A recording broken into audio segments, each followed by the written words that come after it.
Le psaume 127, verset 3 nous dit que la jeune génération est un héritage du Seigneur. Ne gaspillons pas notre héritage. Que vous ayez des enfants ou non, s'il vous plaît, écoutez-moi, que vous ayez des enfants ou non, que vous soyez mariés ou non, ce message s'adresse à vous. Parce que comprendre l'importance de la prière et former la jeune génération est extrêmement important. Malheureusement, à l'Ouest, nous avons adopté une culture de mort et non une culture de vie. Nous considérons que les enfants sont gênants, qu'ils sont embêtants, qu'ils sont des outils dont on se sert pour des fins politiques.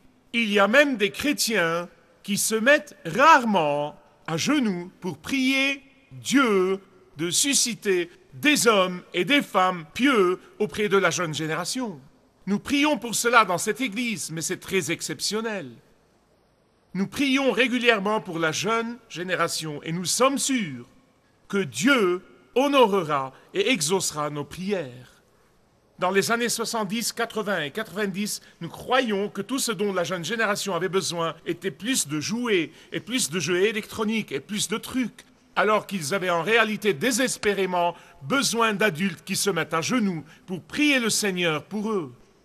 Ouvrez avec moi, s'il vous plaît, au psaume 127. Je viens de citer le verset 3, comme quoi la jeune génération est un héritage du Seigneur. Mais vous voyez, avant que le psalmiste arrive au verset 3 pour nous dire ça, il commence par nous rappeler l'extrême importance d'avoir confiance en Dieu concernant la jeune génération.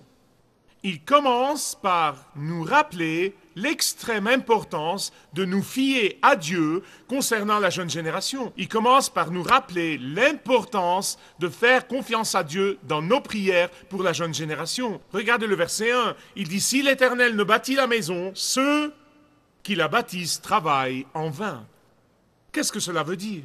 Cela veut dire que nous pouvons donner à nos enfants la meilleure éducation, nous pouvons donner à nos enfants les meilleures choses matérielles, nous pouvons donner à nos enfants les meilleures voitures, les meilleures occasions, les meilleurs sports, les meilleurs outils. Mais si nous ne leur donnons pas l'essentiel qui est de prier pour eux et prier avec eux, le bâtiment qui est leur vie sera creux.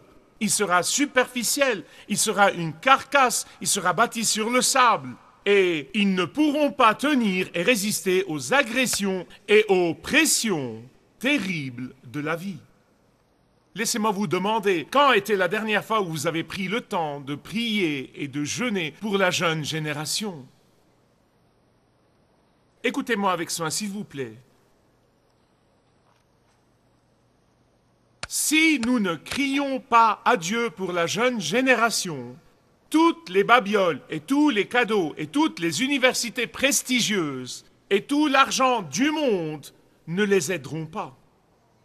Le seul moyen d'avoir des maisons solides, c'est de nous mettre à genoux dans la prière. Le verset 2 du psaume 127, s'il nous dit quelque chose, il nous dit que tout l'égocentrisme frénétique, que toute la course fiévreuse, que toute la planification financière, que toute l'organisation sociale ne valent pas grand-chose si Dieu ne protège pas la ville.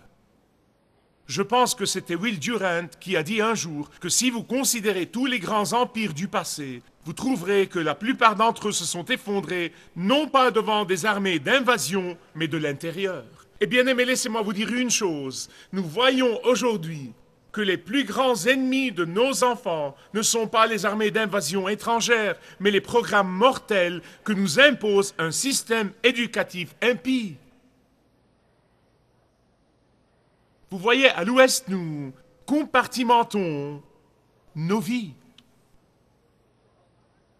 Sacré, laïque, le travail, le foyer, l'Église, le monde, et nous les divisons. Mais ce n'est pas ce qu'enseigne la Bible. La Bible ne fait pas cette division. C'est une fausse division.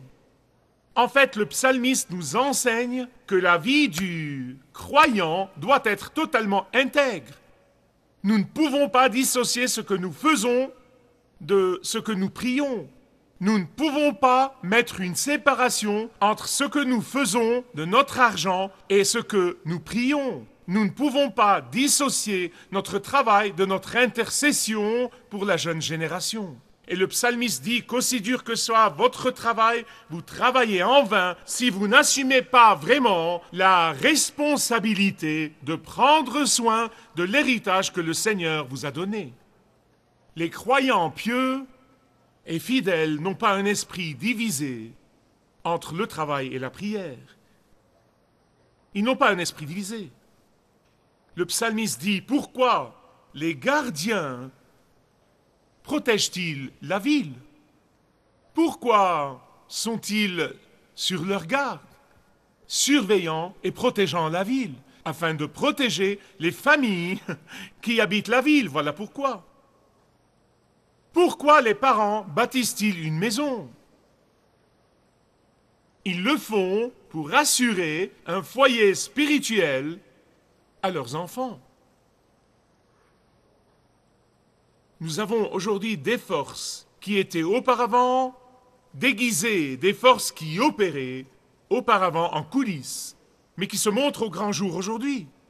Quelqu'un a dit, c'était des loups en vêtements de brebis, mais ils ont enlevé leurs vêtements maintenant. Nous pouvons les voir, ils le font d'une façon très ouverte. Ils sont bien décidés à détruire cette nation, ils sont bien décidés à détruire la société, ils sont bien décidés à détruire la famille, et ils le font sans scrupule. Ils essayent de détruire les convictions, ils essayent de détruire la foi, ils essayent de détruire la confiance dans le Dieu vivant. Mais pourquoi? Parce qu'ils savent que le moyen le plus rapide de détruire une société est de détruire les convictions morales et bibliques des enfants. Ils le savent mieux que nous. Et le psalmiste dit qu'à moins que les adultes ne soient fermement ancrés dans le rocher des siècles, à moins que les adultes ne bâtissent leur vie sur la confiance dans le Seigneur, le Dieu vivant, à moins que les adultes ne soient fortifiés par la prière, à moins que les adultes ne soient vigilants par la force qui vient de l'intimité avec Dieu, eh bien, l'ennemi sera capable de vaincre nos enfants. Comment? Vous voyez, une fois que la jeune génération est vaincue ou qu'elle sent qu'elle est vaincue, une fois qu'elle se sent confuse, une fois qu'elle se sent incertaine, une fois qu'elle sent qu'elle reçoit des signaux contradictoires, une fois elle perd ses attaches bibliques, une fois qu'elle perd son équilibre spirituel, cette jeune génération ne se sentira pas en sécurité. Elle ira à l'église, mais uniquement pour la forme. Mais elle sera perdue. C'est pourquoi Dieu seul peut bâtir la maison, et c'est pourquoi Dieu seul peut garder la ville, et c'est pourquoi nous devons prier le Seigneur pour la jeune génération. Nous devons prier le Seigneur pour nos maisons, nous devons prier le Seigneur pour nos villes, et nous devons prier le Seigneur pour notre nation. Je suis personnellement convaincu, c'est ma conviction personnelle, que pas un enfant ne sera perdu si l'on prie pour lui. Je suis personnellement convaincu que tout enfant fera de grandes et de puissantes choses pour Dieu si on prie pour cet enfant. Maman et papa, s'il vous plaît, écoutez-moi. Vous avez un si grand pouvoir dans la prière auprès de votre Père céleste qui surpasse votre habilité de comprendre ce côté-ci du ciel. Si vous regardez dans l'histoire, tous les grands hommes et femmes qui ont changé quelque chose, tous les grands hommes et femmes qui ont influé sur leur monde, vous trouverez que quelqu'un priait pour eux. Augustin, que nous appelons maintenant Saint Augustin, était un renégat. Ah, mais sa mère se mettait à genoux et priait pour lui. Nous l'appelons maintenant Saint Augustin, qui a marqué le monde de son influence et qui continue de le marquer. Les frères Wesley, Charles et John Wesley. Leur mère Susanna priait pour eux chaque jour. Elle priait 1 heure par jour pour chacun de ses 11 enfants. Et ils ont marqué le monde de leur influence pour le Christ et continuent de le marquer. Ce qu'il nous faut, c'est un engagement de vivre pour Dieu et de marcher avec Dieu et de passer du temps dans l'intimité avec Dieu. Quand nous prions le Seigneur pour la jeune génération, Ils grandiront dans l'intimité avec Dieu. Ils grandiront dans la sagesse, ils grandiront dans la puissance spirituelle et intellectuelle, ils grandiront dans la résolution ferme de marcher avec Dieu, ils grandiront dans la grâce de Dieu, ils grandiront dans l'amour de Dieu, ils grandiront dans le zèle pour Dieu, ils grandiront et seront puissants pour Dieu. Et chacun d'entre eux mettra 10 000 en fuite. Puis-je avoir un témoin? Vous savez, comme père et grand-père et pasteur, je me soucie profondément de la jeune génération. Et je dois vous confesser que comme père, j'ai fait beaucoup d'erreurs. Je n'étais pas un père parfait, j'essaye plutôt de me racheter avec mes petits-enfants. Et maintenant, mes enfants sont des adultes et nous parlons de ces erreurs ouvertement. Mais je peux vous dire une chose, Dieu m'est témoin, que je n'ai jamais abandonné, et je n'abandonnerai jamais la prière, le genou fléchi constamment, non seulement pour mes enfants et mes petits-enfants, mais encore pour tous les enfants de cette Église, pour toute la jeune génération. Un ami m'a envoyé dernièrement quelque chose sur mon ordi, dans le courriel, sur une discussion qui a eu lieu entre deux hommes d'une génération plus âgée que moi, et leur discussion portait sur les drogues et stupéfiants de leur temps. Et donc, le premier a dit « on ne se droguait jamais de notre temps », et l'autre a dit « on se droguait, non, on ne se droguait pas ». Et finalement, le type qui insistait sur le fait qu'on se droguait de son temps a dit « en fait, je me rappelle que j'étais souvent sonné en grandissant ». Il a dit « on me sonnait pour l'église tous les dimanches. On me sonnait pour les réunions de famille. On me sonnait quand je manquais de politesse envers les adultes. On me sonnait au bûcher quand je désobéissais ou que je mentais. On me sonnait et me traînait à l'évier quand ma bouche devait être savonnée si je blasphémais. Il a dit, cette drogue est toujours dans mes veines. Et elle affecte mon comportement et tout ce que je dis ou ce que je pense ou ce que je fais. Ceux qui baptisent travaillent en vain, nous dit la Bible, et ceux qui gardent veillent en vain, à moins qu'ils ne baptisent sur la parole de Dieu et que le Saint-Esprit de Dieu ne garde ce bâtiment. C'est pourquoi nous devons prier Dieu pour la jeune génération. Écoutez, je suis strict en matière de discipline. J'étais peut-être autoritaire, du moins c'est ce que disent mes enfants maintenant, mais j'étais strict en matière de discipline. Elle ne fait de mal à personne. Mais écoutez-moi, bien que je croie à la discipline, bien que je sois strict en matière de discipline, bien que j'encourage tout le monde à discipliner leurs enfants, mais finalement, la piété prêche d'exemple beaucoup plus que de paroles. Et quand les enfants de la jeune génération grandissent en voyant les adultes à genoux dans la prière devant Dieu, ils se mettront eux aussi à genoux devant Dieu.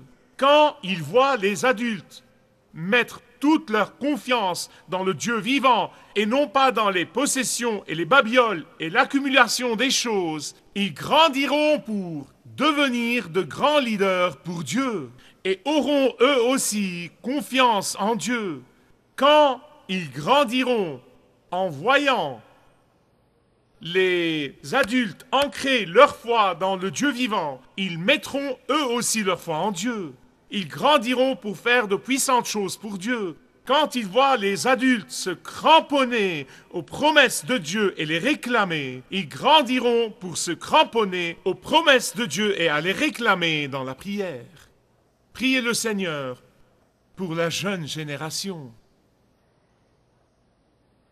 Quand la jeune génération voit les adultes parler à leur Père céleste comme un ami parle à un ami, quand il les voit dans l'intimité avec Dieu, et que Dieu n'est pas un étranger auquel ils recourent quand ils ont besoin de quelque chose, quand ils grandissent en voyant que leurs parents et leurs amis et les leaders d'église ont une relation intime avec le Père céleste, ils grandiront en ayant une relation intime avec leur Père céleste. Et ils lui parleront comme un ami parle à un ami. Je suis convaincu que la jeune génération sera confrontée à des défis bien plus grands que les nôtres. Leur foi chrétienne sera ridiculisée. Leurs convictions bibliques seront appelées démodées. Leur moralité sexuelle et leur pureté sexuelle et leur engagement moral seront l'objet de critiques acharnées. Sous le couvert des formes différentes de christianisme, les faux enseignants essaieront de les tromper. Satan se tapit partout.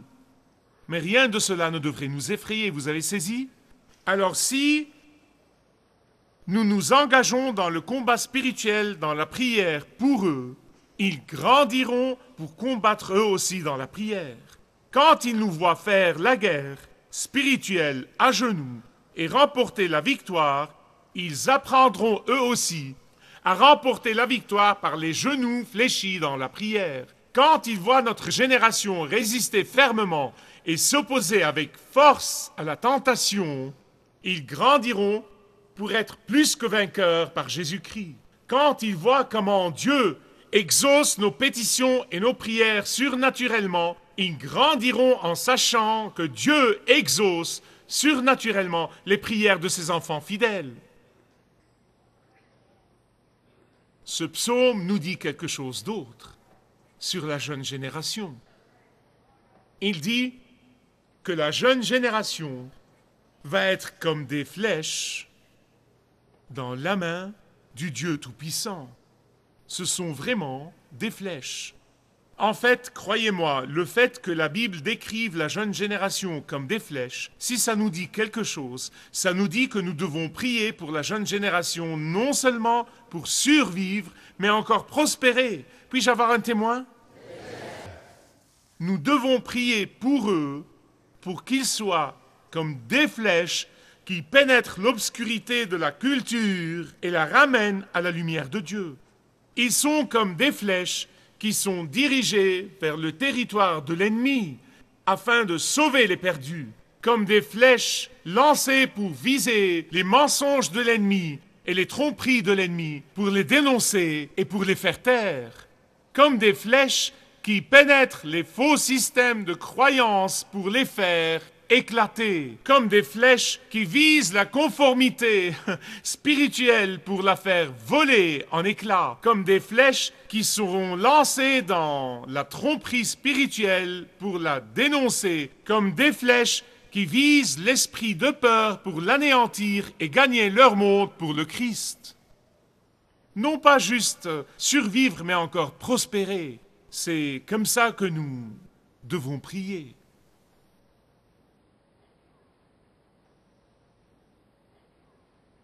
Ceux qui étudient le comportement de la mère poule quand elle protège ses poussins disent que si elle voit un faucon décrire des cercles dans le ciel, elle donne instinctivement un signal d'avertissement et le petit poussin se précipite immédiatement et se cache sous ses ailes. Quand un nuage orageux menaçant remplit le ciel du grondement de tonnerre et d'un éclair aveuglant, la poule fait rapidement un certain bruit et les petits poussins accourent pour trouver la protection sous ses ailes. À la tombée de la nuit, avec les ombres du crépuscule, elle lance un appel tranquille et les poussins se rassemblent pour se coucher. Ça vous étonne que le Seigneur Jésus-Christ ait utilisé l'image d'une poule qui veut rassembler tous ces petits poussins sous ses ailes? Il a dit « Oh Jérusalem, Jérusalem, combien de fois ai-je voulu te rassembler sous mes ailes.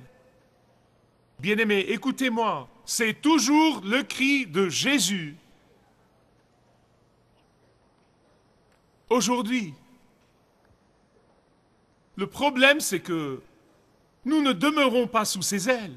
Nous ne demeurons pas sous sa protection. Nous disons une chose et nous vivons autrement. Nous faisons une chose puis nous faisons l'opposé et nous envoyons constamment des signaux dégoûtants à la jeune génération.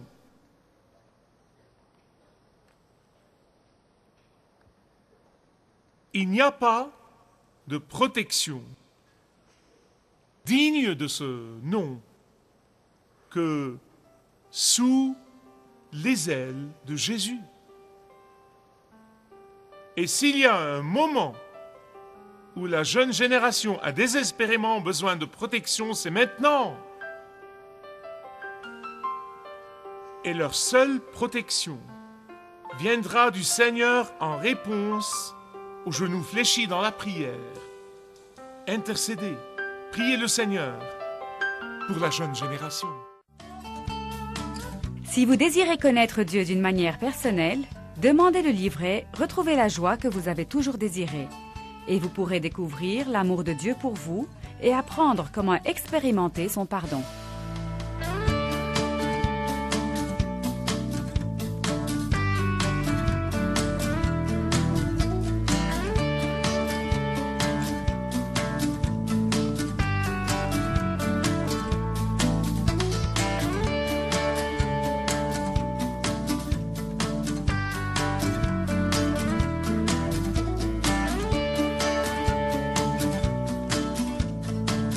Si vous avez une relation personnelle avec Dieu et vous êtes intéressé à marcher plus intimement avec lui, demandez le livret « 7 pas sur le chemin de la foi » qui vous guidera dans une relation plus profonde avec votre Père Céleste. Demandez votre livret gratuit.